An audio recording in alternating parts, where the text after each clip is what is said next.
ilmu yang diberikan, ilmu tersebut manfaat, ilmu tersebut dipakai. Kalau ilmunya nggak dipakai, ya sama juga bohong, kan begitu.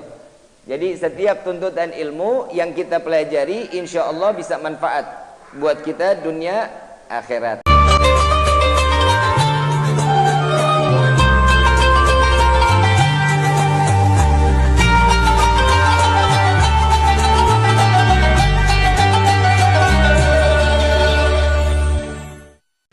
Hadirin wal hadirat rahimakumullah.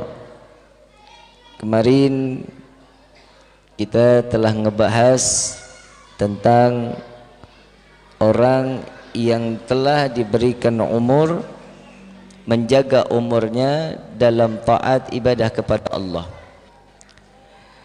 Yang sekarang kita masuk ke dalam hadis yang keempat. Al-hadits ar-rabi' an Abi Ibrahim an Alqamah an Abdullah ibn Mas'ud radhiyallahu ta'ala anhum qala Rasulullah sallallahu alaihi wasallam man ta'allama baban minal ilmi yantafi'u bihi fi akhiratihi wa dunya. Di sini dijelaskan dari Syekh Ibrahim, dari Syekh Alqamah, dari Sayyidina Abdullah ibn Mas'ud radhiyallahu ta'ala anhuma, beliau berkata, telah bersabda Nabi Muhammad sallallahu alaihi wasallam, siapa saja yang mempelajari satu bab ilmu, tentang mempelajari satu bab ilmu yang ia mendapat manfaat dengan ilmu itu dalam urusan akhirat dan duniawinya. Setiap ilmu yang membawa satu manfaat untuk di dalam kehidupan kita, maka inilah ilmu yang diajarkan dan yang diharuskan daripada Nabi Muhammad sallallahu alaihi wasallam. Nabi sallallahu alaihi wasallam awal pertama kali menerima wahyu, yang kita tahu betul di sana diperintahkan oleh Allah, dititipkan ayat tersebut lewat malaikat Jibril alaihi salatu wassalam. Iqra bismi rabbikal ladzi. Kenapa sih yang dikatakan Iqra? Kenapa enggak yang dikatakan tentang cerita dulu, atau tidak tentang neraka dan surga? Tidak yang diceritakan tentang bagaimana akhirat, tapi yang diceritakan Allah menitipkan firman Allah berupa Iqra bismi rabbikal ladzi khalaq, bahwasanya Allah memerintahkan, memberitahu kepada Nabi sallallahu alaihi wasallam bahwasanya tidak akan seseorang masuk ke dalam syurga tanpa dia mengetahui tentang ilmu. Berarti kewajiban setiap manusia menuntut ilmu, baik yang muda, yang anak-anak sampai yang sudah tua. Tidak ada batasan umur tatkala mereka untuk menuntut ilmu. Setiap kehidupan harus ada ilmu. Mau makan ada ilmunya. Apa ilmunya? Mau masak ada ilmunya. Mau hitung-hitungan ada ilmunya. Mau mempelajari kehidupan ada hitungannya. Semua ada ilmu, baik itu di dalam diri pribadi maupun di dalam rumah tangga, baik di dalam kehidupan sehari-hari maupun di luar kehidupan kita. Masuknya kita ke kehidupan orang juga harus ada ilmu.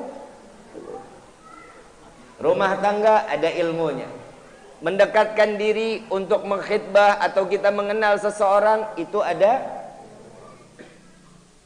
Tapi yang di sini diajarkan oleh Nabi Muhammad sallallahu alaihi wasallam, maka Allah akan memberikan orang itu pahala kebaikan baginya berupa umur di dunia selama 7.000 tahun. Orang yang menuntut ilmu dan ilmu itu manfaat baik di dunia sampai ke akhirat, maka orang tersebut wajib mendapatkan pahala sebesar 7.000 tahun. Ada umur kita sampai 7.000 tahun. Ini sekarang kita lagi nuntut ilmu, sekarang kita mendapatkan pahala 7.000 tahun. Lah semangat aminnya. Ya udah kalau gitu setahun aja dah. Tapi yang dapat 7.000 tahun yang bagaimana, Bib? Orang yang mengamalkan ilmu tersebut. Bukan hanya orang yang mendengarkan ilmu terus dapat pahala 7.000 tahun ilmunya nggak dipakai. Ini kan juga enak juga ya, kita duduk nuntut ilmu 7.000 tahun pahala hilang, pahalanya nambah, kan begitu. Ntar keluar dosa lagi, kan begitu kan. Ilmu yang diberikan, ilmu tersebut manfaat, ilmu tersebut dipakai. Kalau ilmunya nggak dipakai, ya sama juga bohong, kan begitu. Jadi setiap tuntutan ilmu yang kita pelajari, insya Allah bisa manfaat buat kita dunia akhirat. Amin ya rabbal. Dan di mana ia berpuasa di siang harinya dan beribadah di malam harinya dalam keadaan diterima tanpa ditolak. Orang yang nuntut ilmu, udah dapat pahalanya diganjar 7.000 tahun. Yang kedua, seperti siangnya dia ibadah, siangnya dia berpuasa, malamnya dia beribadah kepada Allah, dan itu diterima oleh Allah tanpa ditolak. Berarti nikmatnya seseorang untuk duduk di majlis ilmu, yang pertama orang tersebut bisa datang ke majlis ilmu, yang pertama hidayah. Hidayah. Seseorang akan datang ke majlis ilmu karena itu tarikan Allah lewat hidayahnya, agar Allah kumpulkan dia di dalam majlis yang mulia. Ada orang yang tahu ada ilmunya. Contohnya di masjid ini kan ada kajian-kajian kan ada di masjid ini. Tatkala yang datang ke majlis ini, mereka orang yang dituntun oleh Allah untuk dalam ke majlis ilmu ini. Maka ringankan langkah kaki untuk mencari keridhaan Allah lewat majlis-majlis ilmu. Insya. Kadang kan sekarang orang nuntut ilmu mah milih-milih. Milih-milih. Ini siapa nih ustadznya? Oh yang ini. Oh, enggak ada ah. Enggak asik. Lihat yang ini. Oh ini mancung nih, oke lah. Nabi SAW mengatakan, jangan lihat siapa yang bicara, tapi lihat apa yang dibicarakan. Seandainya keluar dari anak umur 1 tahun, dia belum bisa ngomong, dia punya ilmu sampai kepada kita, jalanin ilmu tersebut jika ilmu itu manfaat. Sampai kasarnya, jika anjing menggonggong memberikan satu ilmu, terima. Dibanding daripada seseorang yang kelihatannya alim, orang yang berilmu, tapi obrolannya nggak manfaat. Contoh lagi, ilmu dunia sama ilmu akhirat ini bisa dipakai, salah satunya bisa saling menjerumuskan. Kita taklim masalah akhirat, qiraatul Quran, betul ya? Kita dakwah di jalan Allah. Ada orang yang tatkala saat ada dokter ilmu dunia ya, dokter ilmu, kita kalau sakit larinya kemana? Kan nggak mungkin ke Habib, nggak mungkin ke Ustadz Naim, karena kita nggak ada yang praktek ahli hikmah, kan begitu. Datangnya kemana? Dokter. Ilmu dunianya manfaat. Ada seorang qiraatul Quran, qori lah yang kita kenal, qori. Belajar ilmunya ilmu apa? Akhirat.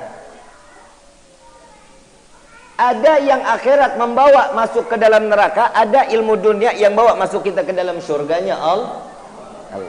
Kok bisa, Bib? Orang yang belajar ilmu akhirat tapi dia masuk ke dalam neraka. Contoh, dia tahu ilmunya qiraatul Quran, dia tahu dia sebagai qori, suaranya bagus dan itu maharatnya benar. Saat dia diundang minta DP, minta mau seminggu mau acara bayar full. Kalau nggak dibayar full kita nggak datang. Ilmu akhiratnya kepake nggak? Ilmu akhiratnya kepake nggak? Ada seorang dokter yang hidupnya dia ikhlaskan untuk masyarakat. Pak, Bu, jika membutuhkan saya 24 jam ketok rumah saya. Nah ini dokter setiap diketok, Pak dokter, suami saya gatal-gatal jam 2 malam. Dokter nurutin, datang ke rumahnya dilihat, oh ini salapnya, ini obatnya, ikhlas dikasih duit nggak mau, enggak Pak, Bu, tadi pegang aja, ini saya lillah wa fillah untuk memberikan obat ini. Akhiratnya dapat nggak? Dunianya dapat nggak? 2 pahala yang besar di hadapan Allah. Paham sampai sini?